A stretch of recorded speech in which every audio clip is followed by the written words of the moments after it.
Everybody, Michael here from getfitover40.com. I got another watch I'm testing out here, and on the left you'll see I have the new Samsung Galaxy 4. It's not the classic, it's the basic version. I do have a bezel style ring on here, kind of because I like the look. Otherwise the screen would be just pretty much black straight across, glass edge to edge, all black. I like the bezels because it kind of protects the screen. I think it adds a little, personality to the watch, changes it up, doesn't look like every other watch. And again, it really does protect the screen, because now most of the time if you're going to hit something, it's going to be the bezel as opposed to the screen. You can obviously still hit the screen, but it is a nice Gorilla Glass, high quality glass that's pretty resilient. So you might be wondering, why am I getting another watch? Why am I trying another watch when I just got the TicWatch 3 GPS here on the right? Let's turn this on so you can kind of see the screens here. So I've got the same screen just so you can kind of see them. You'll notice the the Samsung watch is definitely brighter. The reason it's turning off is because it's got some protection. It's got a lock on it right now that'll have to unlock to get it to stay on. If it was on my wrist, it would be on all the time. Both of these watches would do that. So I originally had this Garmin. You'll notice it's a bit of a chunky watch, and sometimes that's a good thing. I like big watches, but they can get in the way when you're doing fitness. Especially when you're like putting on clothing, that can get in the way sometimes if you have tighter sleeves. So big watches look cool, but they do get in the way. They are heavier. This Samsung watch is definitely a lot smaller than, well, I wouldn't say it's really smaller than the TicWatch, but it is a little bit maybe. It's a little bit more compact, but very similar in size. When you compare it to the Garmin, we've got a rather huge difference. And I do like the larger bands. The bands, I don't mind. I wish they were a little bit thicker, because this is the actual replacement band. If I want to put a band down here, you can see the difference in size is quite significant. So I do like a chunkier band. I believe this is 24 or something, 24 millimeter. These guys are 20 mil. And the TicWatch is a 22 millimeter, but it's kind of flared at the side, which makes it look bigger.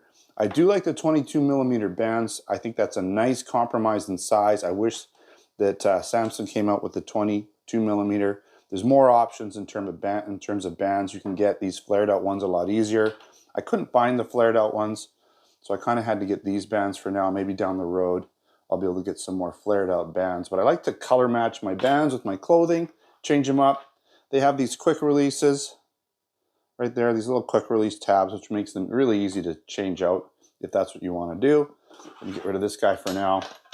They're very similar watches. I mean, I'm going to kind of give you a little quick comparison here. Before I do that, I'll just show you the box. Nothing too exciting. I'm not doing like an unboxing or anything like that. That's the box it came in. It came with a charger. It's a magnetic charger, right? You can see that. And it was pretty straightforward. Magnetic USB charger. Doesn't come with the wall wart. You have to use your own. And again, it doesn't come with this bezel on it, but I like the bezel. I think it looks really good. Essentially, they're very similar though. They're very similar watches. They're both using Wear OS. You've got basically Wear OS 2 on the TicWatch. You have Wear OS 3, which is brand new on the Samsung watch. You won't be able to find that anywhere else. It will be coming to the TicWatch at some point, but it could be as much as a year down the road, 6 months to a year. So if you want a Wear OS 3 watch, these Samsung Galaxy 4s, either this one or the Classic, are the only way you're going to be able to go. Definitely a very smooth, let me just get this unlocked here. So very smooth screens, I mean super smooth. I even have it so that I can do my my little, what is it here? I got this set up, okay. I got it so I can do the little twisty thing there if I want to. But you got your little widgets or whatever they call them now, right, on here, which is a lot the same as this. Okay, you got a lot of the same kind of stuff going on here. When you go to the left on this guy, though, you get the Google Assistant. When you go up, you get your notifications. When you go down, you get your system stuff, right? With the, gonna have to do this again every time. Okay, so go down, you get your system stuff, right? Go up, you get your apps. I didn't show you how to get to the apps on the other one. When you go this way, you get your notifications, okay? And with this one, if you want to get to your apps, you have to press this button. Yeah, I love having to do this every time. You push the button and you get to your apps, okay? You'll notice it's not quite as smooth, right? Like it just isn't, it's just not quite as smooth. But really, really nice watches, both of them nice. So why am I switching this up? Why am I doing this radical change all of a sudden? I'm just not 100% happy with the TicWatch 3 GPS in terms of fitness applications. If you watched my previous video where I kind of tell you about my solution to how to get it to work and do what I want it to do, I can get it to do mostly what I want it to do for fitness, but there's a lot of workarounds. And any of those little workarounds can kind of break at any time, which means then I got to figure out a new solution. And it's not perfect. The Adidas app doesn't really count calories the way I wish it would. A lot of these apps, they don't really consider the heart rate for calculating calories burnt. It's just more like it figures out your size, your height, your weight, your age, and then it factors in how long you're working out. And then whatever workout you choose, it gives you an estimate of what it thinks that workout calories would have been based on your size and the time that you did it. Whereas I like to use an app that actually uses my heart rate to figure out the calories burned, because that's a better indicator of how hard you're pushing yourself.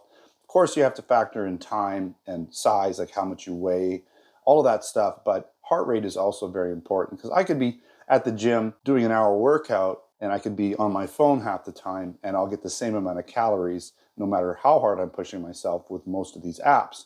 So I'm going to be using the Sporty Go app with this guy, if I can. If it works for me, I've got it installed. It's right here. I've got it set to be to work for me, so I can go in and choose different things. And this one I can actually use either the internal heart rate monitor, or I can use an external heart rate monitor with that app. So that's really cool. And then for the most part, I'm going to be using the Samsung Health for walking, probably biking, things like that, because I know the walking in terms of calculating calories and running, that portion of the app actually does factor in speed, distance, I think heart rate to some extent, in terms of how many calories you're burning when you're running or walking. So that's more accurate. When it comes to weightlifting and other types of things, I'm probably going to use the Sporty Go app, but I can actually sync that information to the Samsung Health and have it added in, and then go see all my workouts in one place in the Samsung Health app.